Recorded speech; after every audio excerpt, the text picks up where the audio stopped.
এক রহস্যময় জায়গা আমাদের এই পৃথিবী। মিশরের পিরামিড হলো আমাদের এই রহস্যময় পৃথিবীর আরেক রহস্য। সম্পূর্ণভাবে যে রহস্য আজও ভেদ করা সম্ভব হয়নি। পিরামিড পৃথিবীর প্রাচীন সপ্তম আশ্চর্যের একটি। প্রাচীন মিশর শাসন করতেন ফেরাউনরা। প্রাচীন মিশরীয় শাসক কিংবা রাজাদের ফেরাউন বলা হতো। ফেরাউনদের কবর কিংবা সমাধি দেওয়ার জন্য পিরামিড তৈরি করা হয়েছিল বলে ধারণা করা হয়। কিন্তু আশ্চর্যের বিষয় এই যে আজ পর্যন্ত কোনো পিরামিড থেকে কোনো ফেরাউনের মৃতদেহ কিংবা মমি উদ্ধার হয়নি। এখানে প্রশ্ন থেকে যায়, তাহলে কি উদ্দেশ্যে তৈরি করা হয়েছিল পিরামিড? সত্যি কথা বলতে এই প্রশ্নের যৌক্তিক কোনো উত্তর আজও পাওয়া যায়নি। মিশরে ছোট বড় ১৩৮টি পিরামিড রয়েছে। এর মধ্যে সবচেয়ে বড় এবং আকর্ষণীয় হচ্ছে গিজার পিরামিড, যা খুফুর পিরামিড হিসেবেও পরিচিত। গিজার পিরামিডের কথা আসলেই সামনে চলে আসে অনেক রহস্যময় প্রশ্ন, যে প্রশ্নগুলোর উত্তরে রয়েছে আবার ভিন্ন ভিন্ন যুক্তি। কিন্তু কোনো যুক্তি শতভাগ সঠিক হিসাবে আজ পর্যন্ত প্রমাণিত হয়নি। এক কথায় বলা যায়, গিজার পিরামিড সম্পূর্ণ রহস্যময় একটি সৃষ্টি। গিজার পিরামিড সম্পর্কে সাধারণ তথ্যগুলো জানার পরে আমরা এর রহস্যময় প্রশ্ন এবং উত্তরগুলো জানার চেষ্টা করব।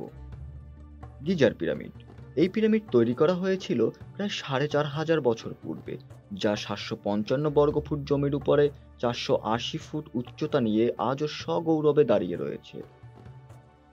১,০০,০০০ শ্রমিকের ২০ বছর সময় লেগেছিল এই পিরামিড তৈরি করতে। বিশাল বিশাল পাথরখণ্ড একটির সঙ্গে আরেকটি জোড়া লাগিয়ে এই পিরামিড তৈরি করা হয়েছিল, যার এক একটি পাথরখণ্ডের ওজন ছিল প্রায় ৬০ টন এবং দৈর্ঘ্য ছিল ৩০ থেকে ৪০ ফুট। এখন আমরা এই পিরামিড নিয়ে রহস্যঘেরা প্রশ্নগুলো এবং তার উত্তর জানব।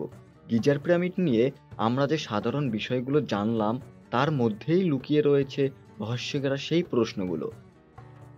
প্রথম প্রশ্ন, ৪,৫০০ বছর আগে, যখন মানুষের কাছে কোনো প্রকার যন্ত্রই ছিল না, তখন কিভাবে এই পিরামিডের প্রতিটি দেয়ালকে নিখুঁতভাবে লেবেল করা হয়েছিল?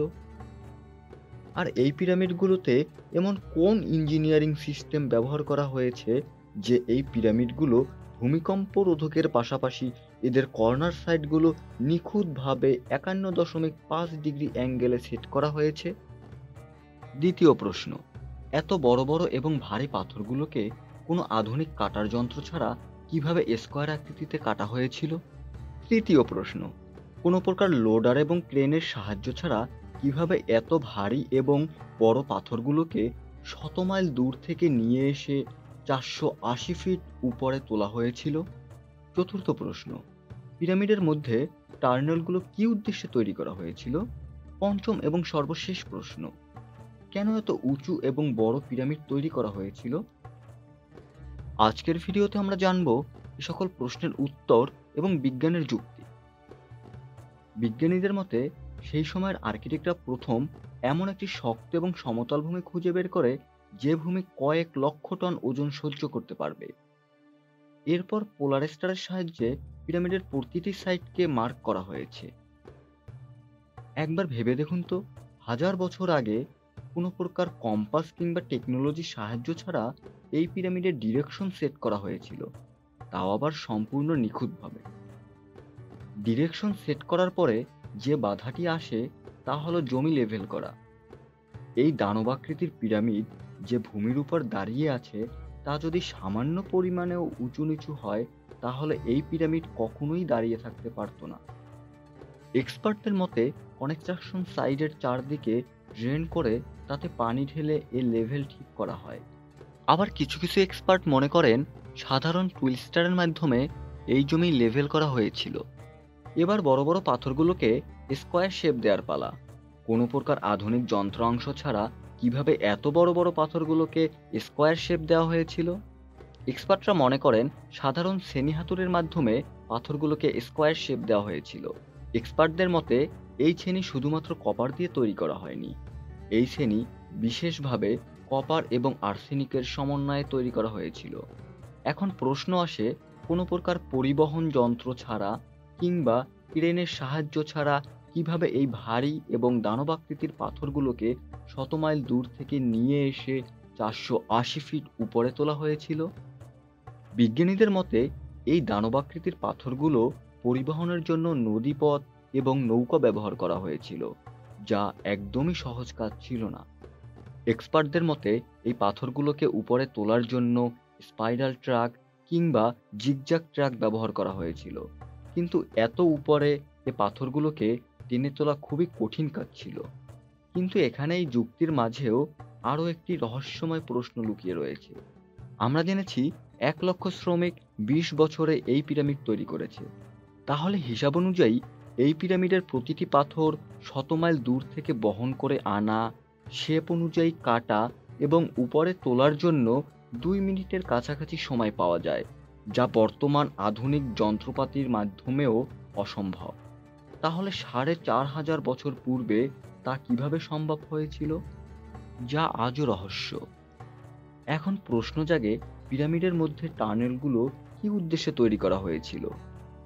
প্রথমে মনে করা হতো এই টানেলগুলো ভেন্টিলেশনের জন্য তৈরি করা হয়েছিল, কিন্তু পরবর্তীতে এই টানেলগুলোর মধ্যে রোবোটিক ক্যামেরা পাঠিয়ে দেখা যায় টানেলগুলো ভেতরের দিক দিয়ে বন্ধ রয়েছে, যা দ্বারা এটা বোঝা যায় যে এই টানেলগুলো আলো বাতাস প্রবেশের জন্য নয়, বরং অন্য কোনো উদ্দেশ্যে তৈরি করা হয়েছিল, যে কারণ আজও অজানা রহস্য।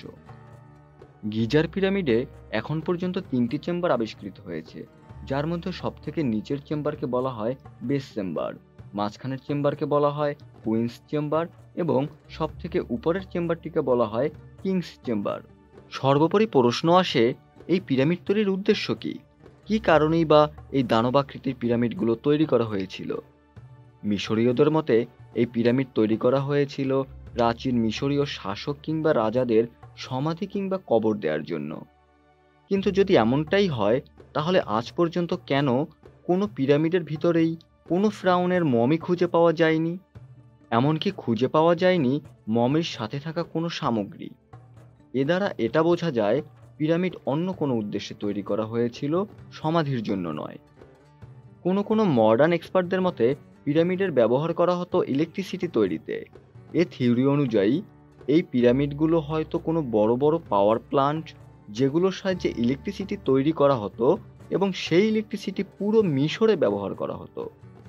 আবার কোনো বিজ্ঞানীর মতে এই পিরামিড মানুষ নয়, বরং অন্য কোনো গ্রহ থেকে আসা অ্যাডভান্স টেকনোলজির জীবেরা তৈরি করেছে। যত যুক্তিতর্কই উপস্থাপন করা হোক না কেন, কিছু প্রশ্ন তো থেকেই যায়। তাহলে কি ৪,৫০০ বছর আগের টেকনোলজি আমাদের বর্তমান টেকনোলজির তুলনায় কয়েক গুণ বেশি অ্যাডভান্স ছিল, নাকি এখানে রয়েছে অলৌকিক কোনো রহস্য?